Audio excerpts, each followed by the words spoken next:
Support for your public radio station comes from our members and from Seneca Grain and Bean, offering food-grade organic grains and beans grown in the Finger Lakes to wholesalers, restaurants, and consumers. More online at senecagrainandbean.com. And United Way of Greater Rochester and the Finger Lakes, serving the community for more than 100 years, dedicated to creating a future where everyone's basic needs are met so all can thrive. More at unitedwayrocflx.org. From WXXI News, this is Connections. I'm Evan Dawson. Well, our connection this hour will be made on June 24th. That's the date of the Democratic primary in Monroe County. Democrats will see a number of candidates for Rochester City Council on their ballots. 15 candidates running in the primary. And we hope to speak with all of them on this program before you head to the polls. Now, I said we're going to talk to all 15. Not at once. That would be chaos. 3 at a time, randomly selected by our production team. And it's a chance to hear from them at length, to understand their priorities for this office, why they're running. And if you've got questions, comments for the candidates for office for City Council, we will take them on our various platforms. You can email us, connections@wxxi.org. You can call the program toll-free, 844-295-TALK, 844-295-8255. Or you can find us on the YouTube chat, on the YouTube channel for WXXI News, where we are on with this program every afternoon. Not every afternoon. We get weekends off. We have 5 different discussions scheduled in the next few weeks, and today is the first. And let me welcome 3 of the candidates for Rochester City Council. Kiara Kiki Smith is here. Kiki for citycouncil.org is the website. Kiki, welcome back to the program. It's nice to see you here. Thank you so much for having me, Evan. Across the table from Kiki is Kevin Stewart, a candidate for Rochester City Council, peopleslaterock.org, and Kevin for the community on socials. Kevin, welcome. Thanks for being with us. Thanks for having me. Mike Well Powell is with us, candidate for Rochester City Council as well. Find him on Facebook at Mike Well Powell for Rochester City Council 2025. Welcome back. Thank you for being here. Thank you for having me. All right, so this is a chance. We start with just introductions here. And for the listening public here, Kiki, why are you running for the seat? Tell people a little bit about yourself and why you want to be in this position in the first place. Thank you so much for having me, Sure. Evan. Why? My name is Kiara Kiki Smith. I'm running for City Council because I believe that our community is not well, and it has not been for a very long time. I was born and raised in this city. I would consider myself a daughter of Rochester. My family has been doing this work for a very long time, advocating in the city for youth and for gun violence. I was really inspired August 7, 2004, when my cousin Kenneth Chasby Coates was murdered at the corner of our street on Combing and Remington. It changed my life. It impacted my mental health significantly. Fast forward, I became a program manager for the SNUG program, where we were able to go 367 days without a gun-related homicide. Fast forward, COVID came. I was able to place 5 food boxes throughout my community to combat hunger. And then later on, I became a program officer. So I'm sitting at this seat carrying an invisible bag with 3 buckets that I believe qualify me the most to be here, Evan. I believe that I carry a bag of policy, a bucket of policy, a bucket of community engagement, and a bucket of advocacy. And I believe that those things make me a strong candidate for this community. Again, I believe that our community is not well, has not been well for a very long time. And we need strong, new, bold leadership to come from the shadows and step into the light on behalf of community, all community. I think that when we come together collectively with our voices and with our humanity, that collectively the entire city of Rochester can change. I do believe that. Kiki, was there a moment when you say that the city is not well, was there a moment or something that happened anytime recently that convinced you this is the seat I'm going to run for right now to try to address that? I think, again, the community, I know that we say that gun violence is down, but I live in 14621, and I'm dropping when I hear the shots. And we're talking about individuals who have semi-automatic weapons living in our community. Our communities are not safe, and they have not been for a very long time. That has continuously been my message prior to running for office. I've been doing this work for well over 15 years. And it's just time that we see change at a bold level. And I don't believe that we have leadership across the board that is really speaking up and stepping out against what's happening in our community. All right, across the table, Kevin Stewart, tell people who you are and why you decided that this is a seat that you want to run for. Yeah, thanks again, Evan. I'm running for Rochester City Council similar to Kiki. I walk and I drive through our community and I see people in pain. I see our city struggling with the circumstances that we've been dealt, whether that be homelessness, the opioid epidemic, gun violence, the struggles of our youth, and also what's happening at the federal level. And I believe that it is time for bold, decisive action. The struggles of our city are the similar struggles that we've been facing for decades, and yet we see very little movement on these issues. The cries of the people. I had the great pleasure of working as a legislative aide on City Council for the last 3 years or so, and the voices of the people have been very consistent and very clear. The action from our leaders has been lacking. And so I looked at council and I recognized that some of our progressive leaders on that dais need support, need allies, and my background is in food systems. I've been working in urban agriculture here in Rochester for the last 5 or 6 years. I worked with an organization called Equicenter, building some local food systems that I believe are scalable. And I don't think that we're doing enough to meet the basic needs of our community: food, water, and shelter. I mean, these things should be guaranteed. They're the hierarchy of needs, the most fundamental. And our government is not meeting those needs. We have 8 zip codes where 30% of the community is struggling to feed themselves, but we grow 45% of the fruits and vegetables in the state of New York, in this region.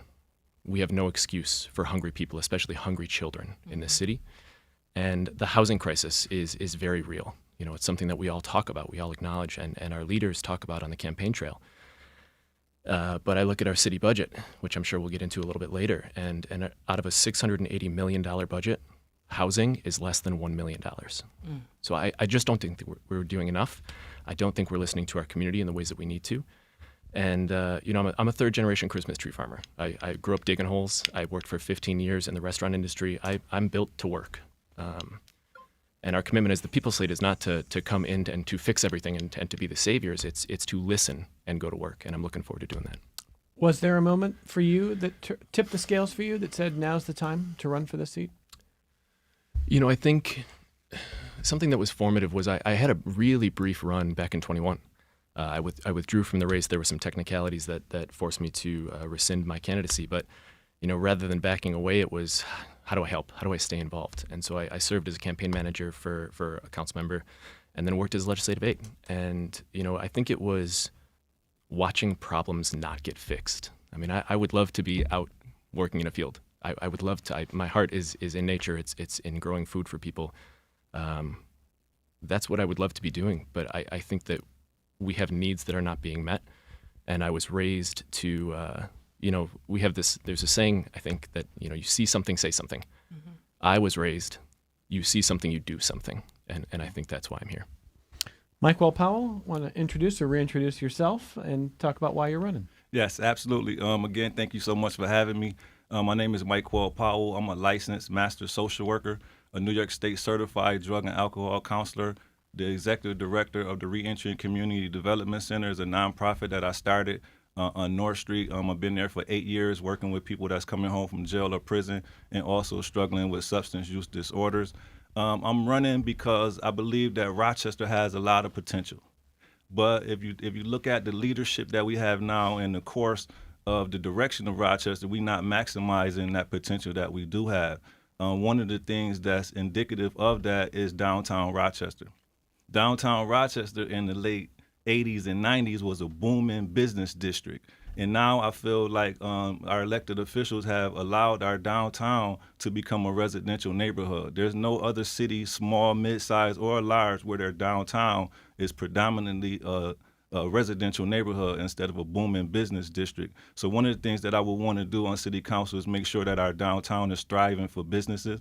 We had 3,000 empty lots in the city of Rochester. I would like to see single-family homes on some of those empty lots, but right now our elected officials have been prioritizing luxury apartments.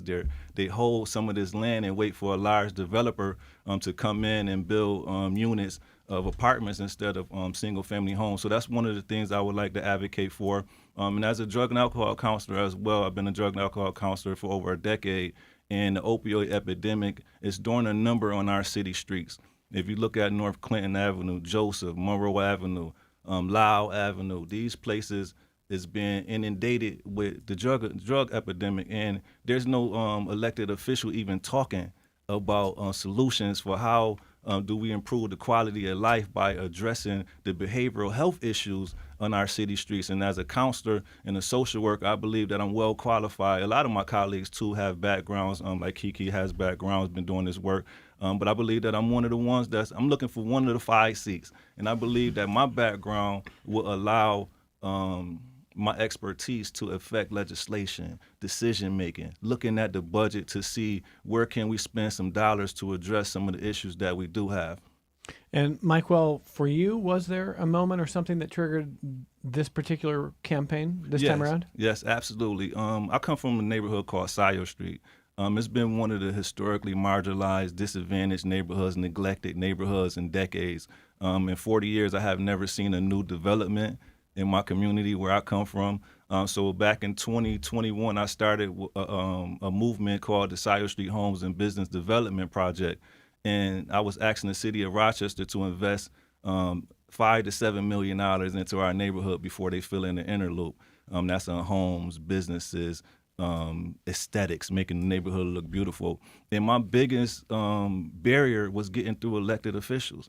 I heard every excuse in the book why they couldn't invest into a neighborhood like mine, and I feel like I had to be at the table. It's just not Scio Street. It's all of these other neighborhoods that I talked about, Jefferson Avenue, Genesee Avenue, and now they even let Monroe Avenue. Monroe Avenue used to be the pride and joy of Rochester. I went to Monroe Middle School, and I used to always be up and down Monroe. It's nothing like how it used to be when I was growing up. So that just made me say, if I want change, I got to be at the table.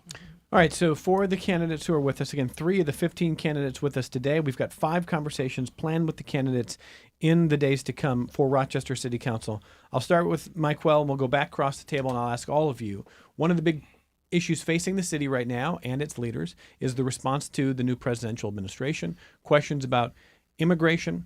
And Rochester, of course, was in the national spotlight when the director of ICE, Tom Homan, came. He said he was here to support Rochester police, who were assisting federal agents in arrests, detentions, and possible deportation cases. Now, the mayor of Rochester, Malik Evans, has said on this program that he believes that it is the job of the city and city police to follow the law, but not to do the job of ICE, not to do their job for them, but to do their job within the confines of the law.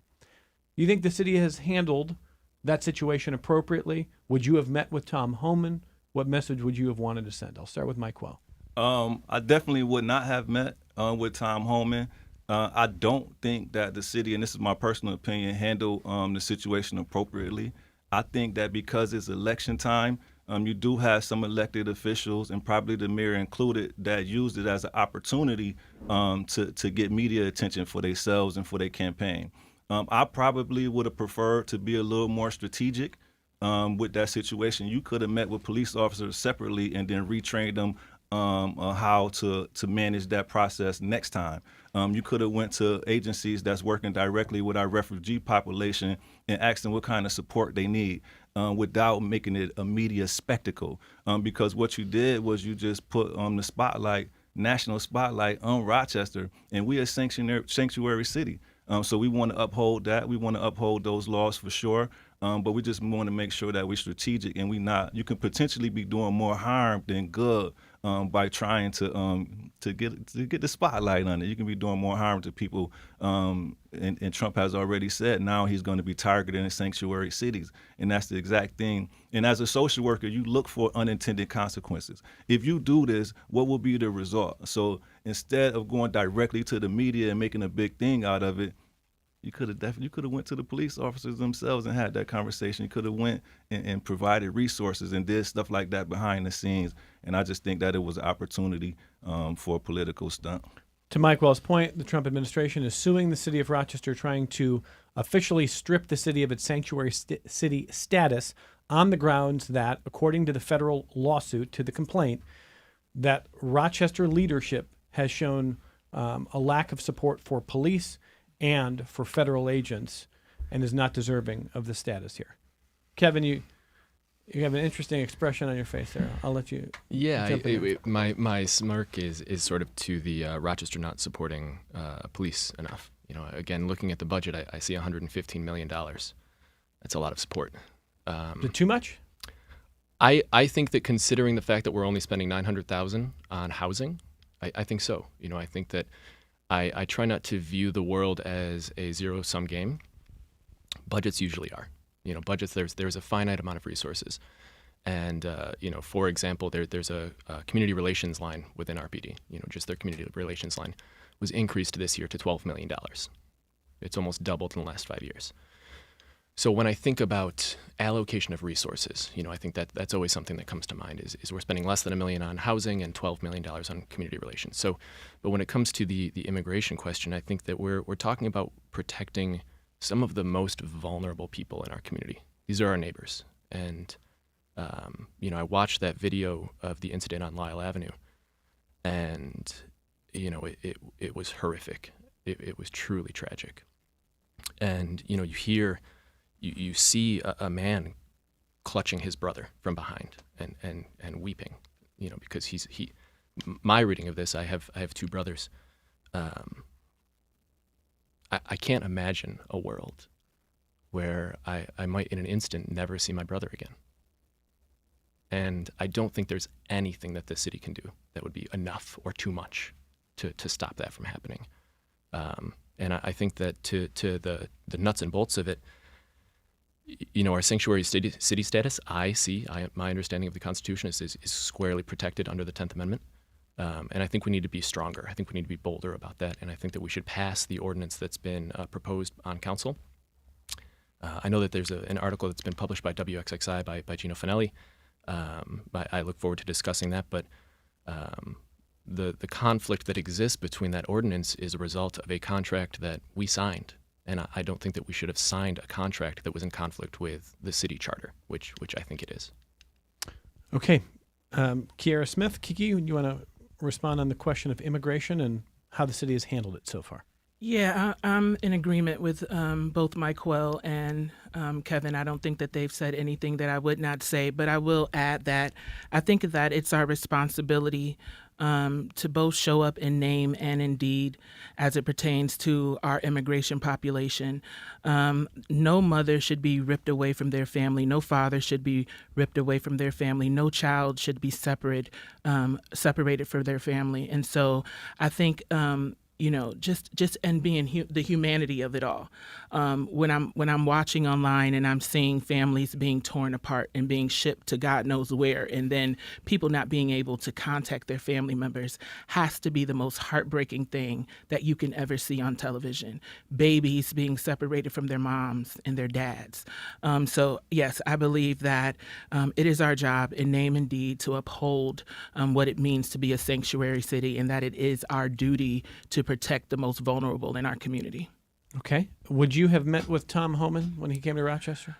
I think when someone's mind is set on things, that there's no changing it. So I'm like Mike Well, I would have not met with him. I would just focus on solutions. Again, we have individuals here, Father Tracy Center, and others who advocate for our local immigrants that we can be strategizing with and working with. And actually, as my job at the Health Foundation, we are working closely with individuals who are part of the immigration population to protect them and making sure that they have the resources they need to stay safe. All right, to Kevin's point about budgets, it's been said that don't tell me your priorities, show me your budget. And to Kevin's point about why he would be willing to maybe reduce police funding in favor of seeing other needs met, if I'm representing your position correctly there? Yeah, absolutely. Okay. Can I ask all of you about that? Do you think police are funded too much vis-a-vis other needs? Would you cut police funding? Would you keep it the same? Would you increase it? What I will say is that we have communities that are hurting and that have been harmed in a lot of different ways. And I think that there are just certain places where there would be a better fit for a Mike Quell to show up as a social worker versus a police officer to show up. And so I do believe I am a strong advocate for the credible messaging component and investing in those who are closest to the problem are also closest to the solution. And so I do believe that we can see a significant change in our community if we invested in our communities. And so there are places where there are just better fits for mental health advocates to be and mental health professionals to be versus a police officer. And so if that means reducing the policing budget to increase community safety in other ways that we know work, then yes, then that means that we would reduce the policing budget in support of community. I can't speak for City Hall. I suspect the mayor or her staff might say, look, part of what you're describing is PIC teams, person in crisis teams. And those exist now, and those have been increased, and they've been working on that. I think I'm hearing from you, it's not enough? I'm saying that it's not enough. As someone who has worked boots on ground, implementing programs strategically to reduce gun violence, I know that there is a grassroots movement that can have a more significant impact. I believe that the PIC team and all of those things, yes, wonderful. I'm happy for that. But I'm talking about boots on the ground, grassroots organizations, using individuals, again, closest to the problem, being closest to the solutions to create change in our community. Okay. Kevin Stewart, as a candidate for City Council, do you think most neighborhoods that, are not downtown, neighborhoods that may be struggling with violence, the way Kiki talked about, and or the way Mike Well talks about lack of investment, do you think people in those city neighborhoods want more or less or different policing? Yeah, I always try and nuance this conversation, because I think that the concept of defunding the police has been something that has been become a very hot button issue, and so it becomes a non-starter. Which is I always try and contextualize things by getting into the weeds a little bit.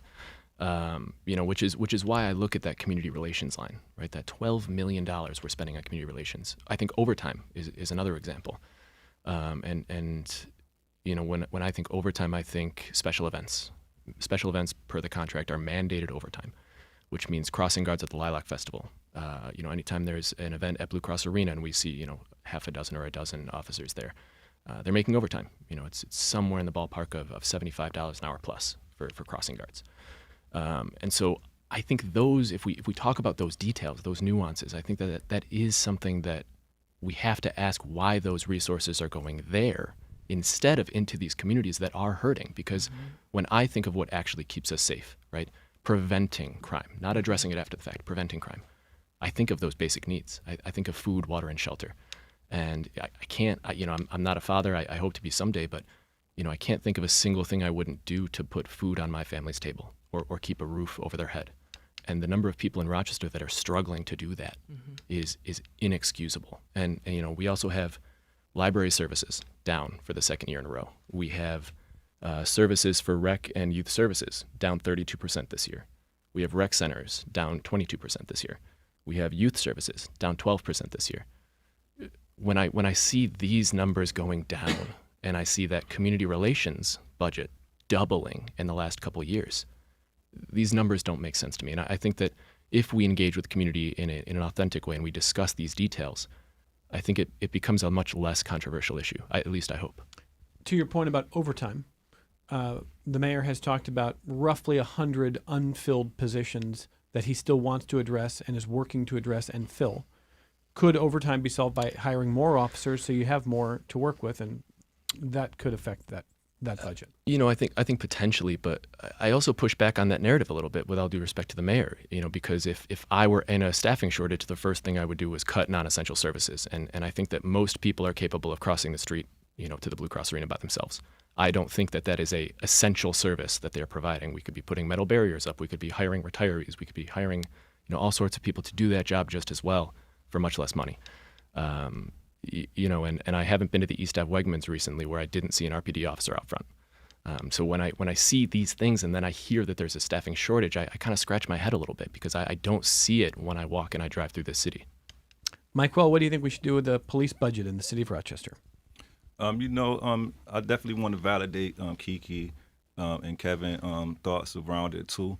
I'm not prepared because of public safety and the violence. I wouldn't be quick to say that we need to reduce police budget. But what I would want to do is see an audit of what the police department is spending $115 million on, and then look to see what can be cut and what can be allocated to other essential services. I'm in the nonprofit, the grassroots nonprofit world, and I know a lot of organizations that can assist with some of the things that we see in Rochester, but they're always underfunded. So a lot of the funding, $115 million is a lot. I can name 5 organizations that if you give them $1 million a piece, they can do great things in Rochester. They can hire staff. They can scale their businesses up. So we have to look for opportunities to reallocate some of that funding, but only if it's justified in the name of public safety. Because I come from the northeast side. I talk about Scioto Street.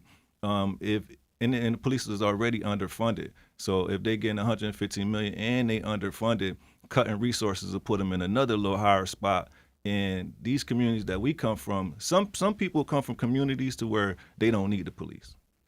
They don't need the police. But I can't say that about North Clinton. I can't say that about Joseph Avenue and Hudson Avenue. So I will be the last person to say that we don't need police, but I will be the first person once I'm really convinced that crime is down. We need less police now, right? But right now, at this point, we need all hands on deck into the homicides and shootings and assaults and those types of things really and truly go down. We need all hands on deck. Can I just say, Evan, I think that what Mike Well's saying is definitely important, because I'm from Clinton Avenue. I've lived in 14621 my whole life. I still live on Clinton Avenue to this day. And police aren't responding when people call. So I'm not saying, so I'm not You're saying the people are call calling police and the and RPD they are just not doesn't showing send up. them? RPD is not showing up. RPD is not showing up in certain cases. And I'm not sure if that's a result of the shortage. So yes, Mike Well is right. We need to do an audit to see what's happening at RPD, that folks are calling the police and police are not showing up. But guess who's showing up? Credible messengers are coming in, and they are the ones who are putting out the fires in our communities. People who have respect in the community, that the people trust, are coming in. They're showing up, and they are talking to Kia boys, and they are disarming individuals with weapons, and they are stopping fights, and they are preventing break-ins. And I know that is an underground grassroots movement, but it's happening, and that's who's keeping our community as safe as it possibly can. And I'm not saying that I'm not anti-police. I am for officer friendly, right? I am for community relationships with officers that made people comfortable and reassured that when they called, they would show up. So, I again, I'm not anti-police, and I don't want people to think that I am, but I am for, again, looking at this budget and seeing what's happening, how is it being disseminated, and where's the money going?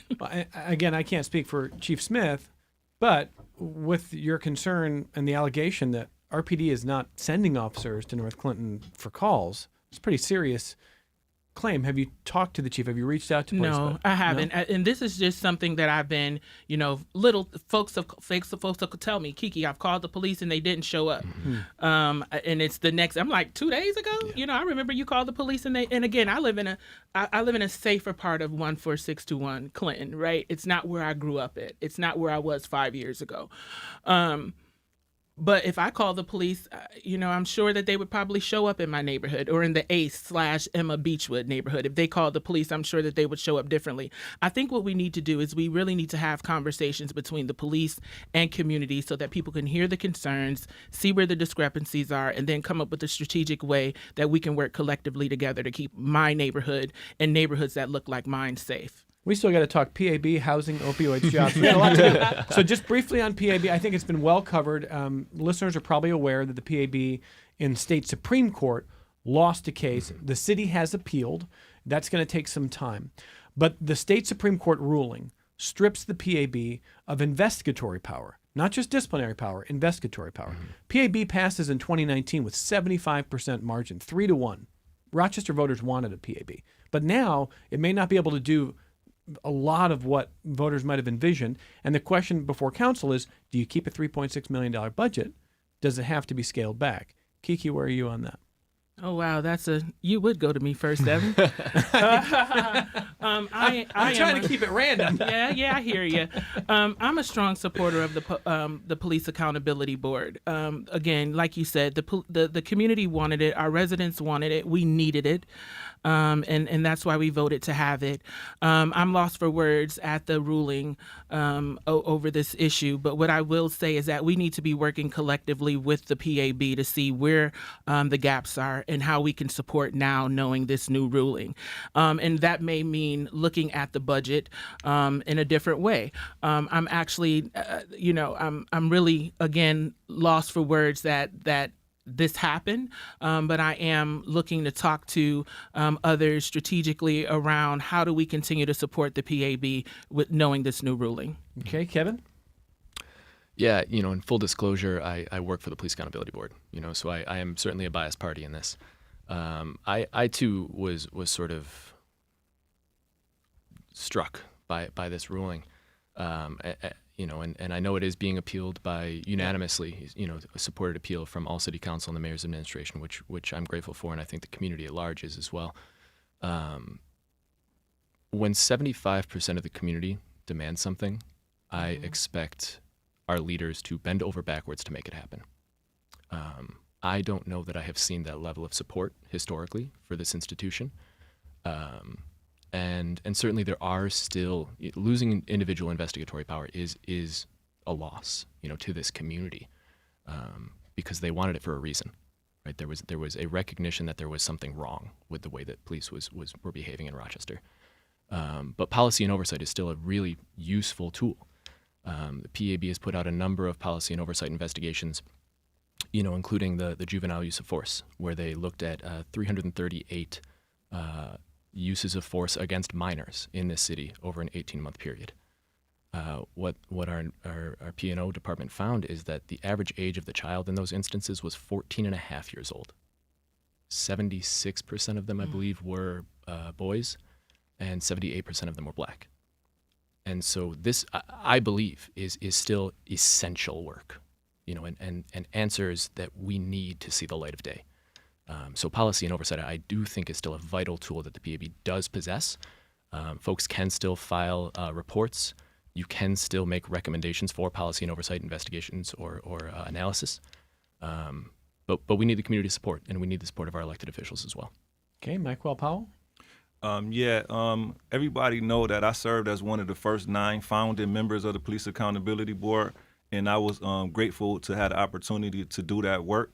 And 75% of Rochester did vote for the Police Accountability Board.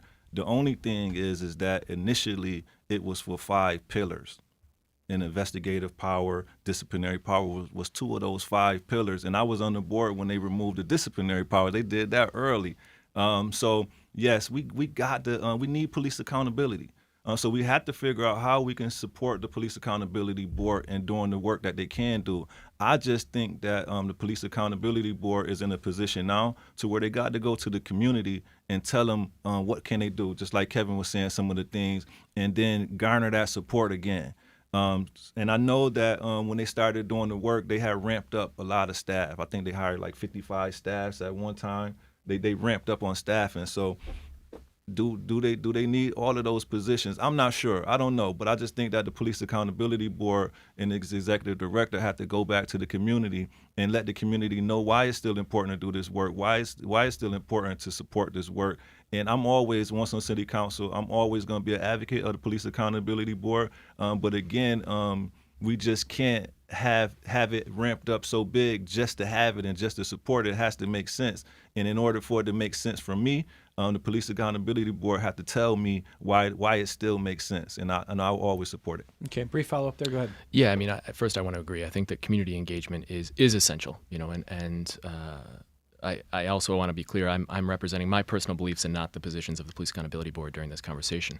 But community engagement is integral, and I think the current executive director is doing a good job of that. But we need more. The other thing that I want to say is that we did start with 5 pillars, and those things have started to be chipped away. But I think, to me, rather than pointing the finger at the PAB, I kind of think we should be pointing at the people who are chipping away at those pillars that were demanded by the community. And once again, similar to the sanctuary city issue, where the crux of this conflict with both of these lawsuits is with a single line in the police union contract, right? That disciplinary power falls to the chief. That contract was in place already in 2019 when the PAB was implemented. It has since been renegotiated, and for me, agreeing to any contract that continues to hold that clause and doesn't say, and also the Police Accountability Board, and doesn't say, and also City Council, because there's a clause in our charter that says with I think it's a 3/4 vote, City Council has the authority to fire any employee of the city. And so I see this newly negotiated contract as a violation of that charter, and I think that that's the crux of these court cases, and I think it needs to be examined. 3 candidates on the ballot in the June primary for Rochester City Council are with us. Kevin Stewart, Kiara Kiki Smith, Mike Well Powell, all with us in studio. And they are part of 15 candidate, I was going to say a slate. There's different slates. Slate's the wrong word. There's 15 candidates in total, 5 positions. You're going to hear from all of them on Connections. This is our only break. We're going to come back and we're going to talk housing and opioids and jobs and more with them on the other side of this break. This is Connections. I'm Evan Dawson. The candidates agree on quite a bit. They disagree maybe on some fine details, but this is a chance to hear them at length here. Mike Well Powell, Kiara Kiki Smith, Kevin Stewart with us here. 3 out of the 15 running for Rochester City Council. June 24th is a primary, but early voting starts on June 14th and runs through the 22nd of June, and lots of places to do that. You can go to the Monroe County Board of Elections website and find your early voting site if you want to take advantage there. And the candidates have been working on a number of different things, and we've been talking about a lot of what's been in the news. I guess opioids is still in the news, Mike Well Powell, but I mean, certainly it's competing with a lot of other things here. What do you want to see this city do in regards to dealing with opioids in Rochester? The first thing that I think is look at it as a public health crisis. Is an emergency. Over 100 people in Monroe County die every year. That's more than homicides, more than car accidents, but it don't get the attention that it needs. Maybe because it's undesirable.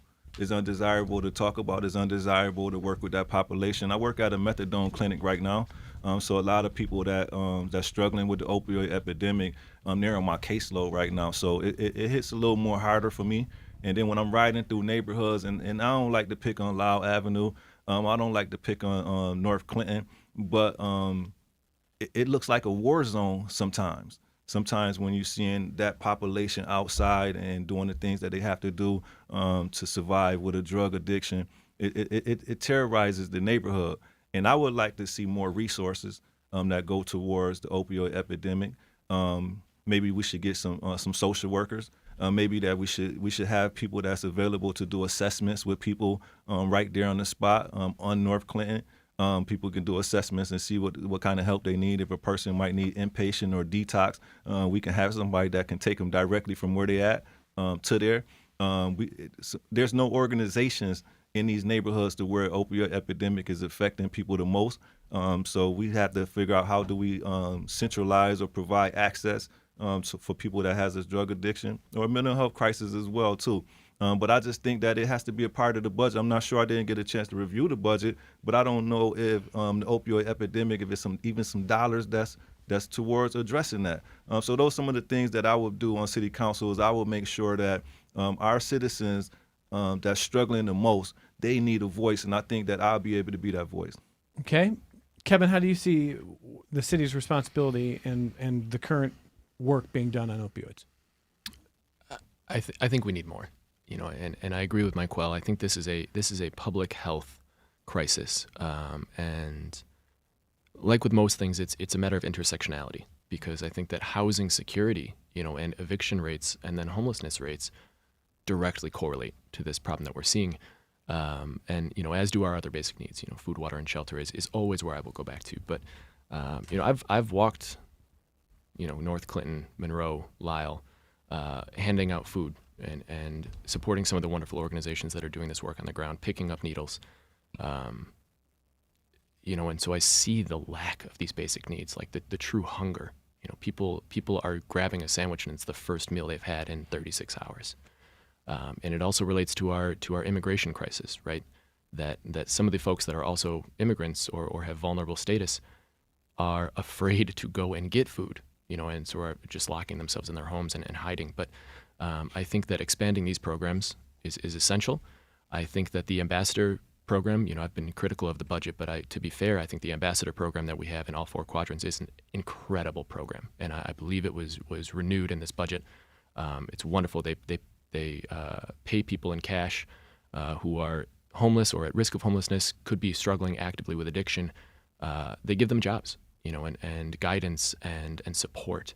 And then they ask those folks to be ambassadors to the rest of their peers, who are still living in this crisis and still living on the street.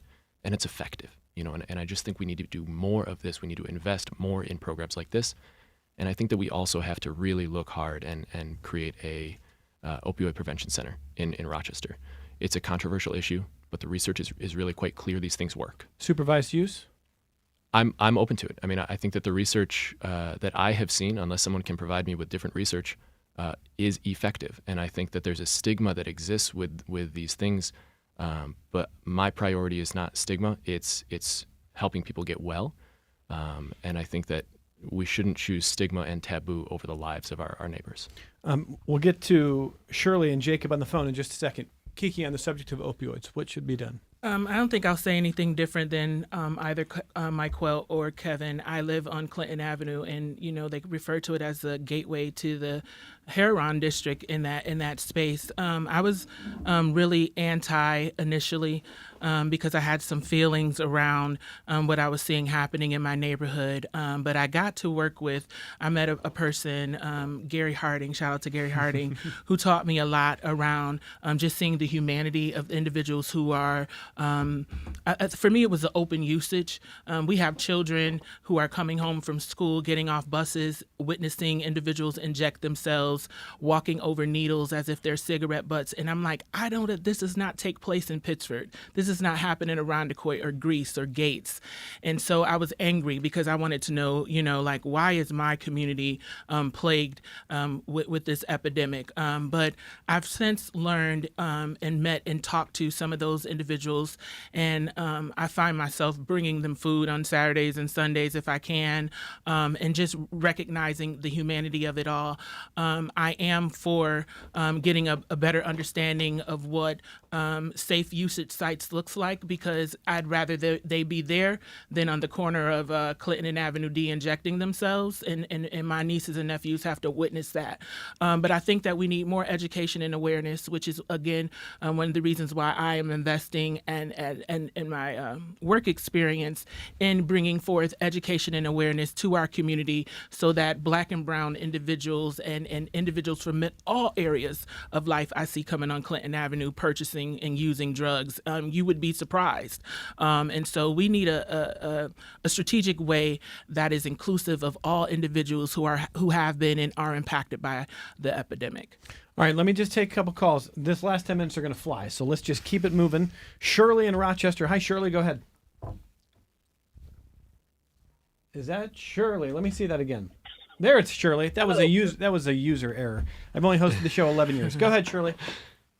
Okay, thank you for taking my call. I'll try to be brief. 2 points. About the PAB, I think we want to be clear. First of all, I was on the PAB Alliance, 100% supportive of the PAB. I'm still supportive of it. We should remember, though, that it was 75% of the voters that supported the PAB, not 75% of the community. And I think that's one of the challenges that the PAB has had since its inception. There was not enough publicity and marketing to the general community to garner more support. And had there been more support, then we wouldn't have had these crazy decisions about stripping it of its disciplinary and investigatory powers. So that's one thing.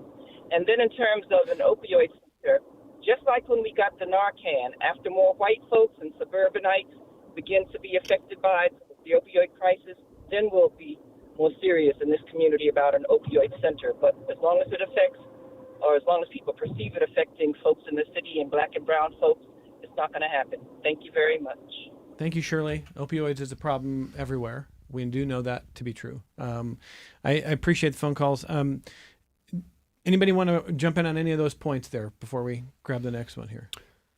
Yeah, I mean, I think I agree with Shirley a great deal. I apologize. I did misspeak. It is 75% of the voters. I can't speak for all 208,000 people in Rochester, but I think that it is very likely representative, and what I've seen from the community is, by and large, there's broad support for the PAB. But for opioid prevention centers, I agree. This is an issue that unfortunately isn't taken seriously enough because it has been impacting communities that are historically and consistently marginalized. We need to be prioritizing these communities more. There's a reason that Lyle Avenue doesn't vote as much as other parts of the city, is because they feel that this city has given up on them. And I think that we need to move on this issue now because, as Kiki said, for an OPC, an opioid prevention center, folks are going to use when they are addicted to drugs. And they will either use on the street and on the corner and in our neighborhoods, or they can use at this OPC where there will be help and support on hand should they choose to get clean. Jacob from Rochester next on the phone. Hey, Jacob, go ahead. Yes, good afternoon. The Rochester Police Department, to be able to effectively do their work, needs X amount of police officers that belong to the department. There's a shortfall. Does anyone there know how many were short? Around 100. Is that according to the mayor? 100. According to the mayor, around 100. According to the mayor. Plus, at the same time, I'm driving around my town, and I see police parked at Wegmans. Even though Wegmans is paying their salaries, how can they be out helping people when they're sitting in the parking lot at Wegmans? Those are my two questions. How can you actively affect anything when you're short 100 officers? And great for Wegmans, but there are private security firms that would do just as good of a job. Yeah, let me just jump in, Jacob. I can't necessarily speak to how police are spending their day, and does anybody want to hit that? Okay, no. I think the only thing for me is again, I have questions about the narrative. From my understanding, Rochester per capita is one of the most policed cities in the country, and you know, until I see something to the contrary, I rely on the eye test. And I see these officers at special events. I see them at Wegmans, and I have some serious questions about that number. All right, we're going to lose the hour fast here. I want to give Kiara a little time, just talk about community safety a little bit more. I know you kind of talked about that in your response on opioids here. If you're on city council, how do you bring a focus on community safety? What haven't we talked about here? Take about a minute. Tell us about that. I ran into some community members in the ACE/Emma Beechwood community again and learned that they are the safest community in all of the city of Rochester. That's the Atlantic Electric Culver area. And I learned about some of the practices that they have implemented to keep their community safe. That, along with my knowledge around gun safety and gun violence and advocacy, I believe that there is a way that we can strategically implement what's happening in the ACE/Emma Beechwood area and what's happening in 14621 on SIO, on Lyle Avenue, on Jefferson and Genesee.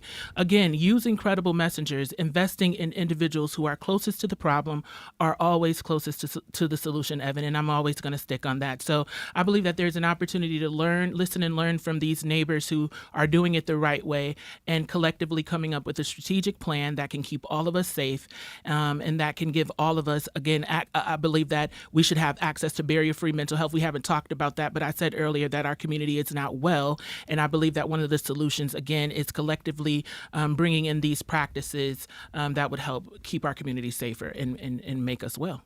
Kevin Stewart said earlier we need to guarantee shelter, housing.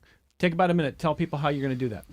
Yeah, food, water, and shelter are my top priorities. Like I said, we have 8 zip codes where people are struggling to feed themselves. 30% of the community is struggling to feed themselves. 63% of our city is renters, and it took us 2.5 years to pass good cause eviction. We still haven't seen movement on rent stabilization. And, you know, the reassessment that went through last year, the average increase for the reassessment was 68% in Rochester. And I don't think that the communications were enough on that. You know, the last thing I think is investing in affordable housing. And what that means to me is looking at the AMI, area median income, which is how we calculate what's affordable here in Rochester. That AMI is based on a 9-county assessment. People in Rochester are not making as much money as the folks in surrounding communities. So I think we need to reassess how we qualify affordable housing, and we need to do that based on a city income. And Mike Well mentioned that you want to see a downtown that is vibrant with jobs again, that you see a lot of effort to kind of convert to residential. But you want to bring back a spirit that says we need to have commercial business district downtown. What does the future look like to you if you're successful doing that? Excuse me. The future would look like a place to where people would want to go to shop, to work, and to play. Right now, we have where the historic Midtown Plaza was at. It's Parcel 5. It was a negotiations to be a performing arts center, which I would have been a good idea. But now recently, the mayor said that it's going to be a permanent event space. And you live in Rochester, New York, so out of 6 months or 7 months out of the year, you ain't gonna be able to do nothing with it. It's gonna be too cold. So I just think that it can be something more comparable or better to what we had right there. And then if you look all up and downtown, when I was a kid, from Liberty Pole all the way down to Broad Street, there was businesses on both sides of the street. So in order to grow a city, when people visit Rochester and they go downtown, there's nothing that say, oh, I want to live here, I want to make it my home. We have to make downtown more attractive to visitors, to businesses, Fortune 500 companies, and we can't do that if it's a residential neighborhood. Get to know these candidates because June 24th is primary day, but early voting starts on June 14th. Go to the Monroe County Board of Elections website. 14th through the 22nd for early voting, 24th for the Democratic primary. There are 15 candidates running for 5 seats. Mike Well Powell is on Facebook at Mike Well Powell for Rochester City Council 2025. Mike Well, thank you for being back with us here. Thank you. Appreciate you inviting me. You can find more about Kiara Kiki Smith, candidate for Rochester City Council, at Kiki4 citycouncil.org and on the People Slate as well. Thank you very much for being here. Thanks for having me. And speaking of the People Slate, peopleslaterock.org to learn more about Kevin Stewart. Kevin4, the community on socials. Thank you for taking time to be with the program today. Thanks very much, Evan. Appreciate it. We've got more connections coming your way with council interviews over the next couple of weeks here. And then again, early voting starts June 14th. From all of us at Connections, thank you for listening or watching on YouTube. We're back with you tomorrow on member-supported public media.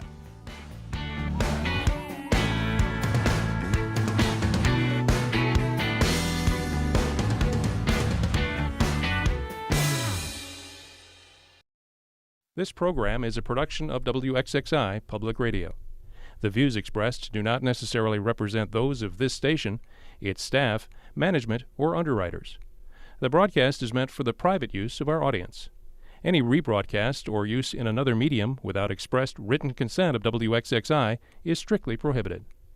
Connections with Evan Dawson is available as a podcast. Just click on the Connections link at WXXInews.org.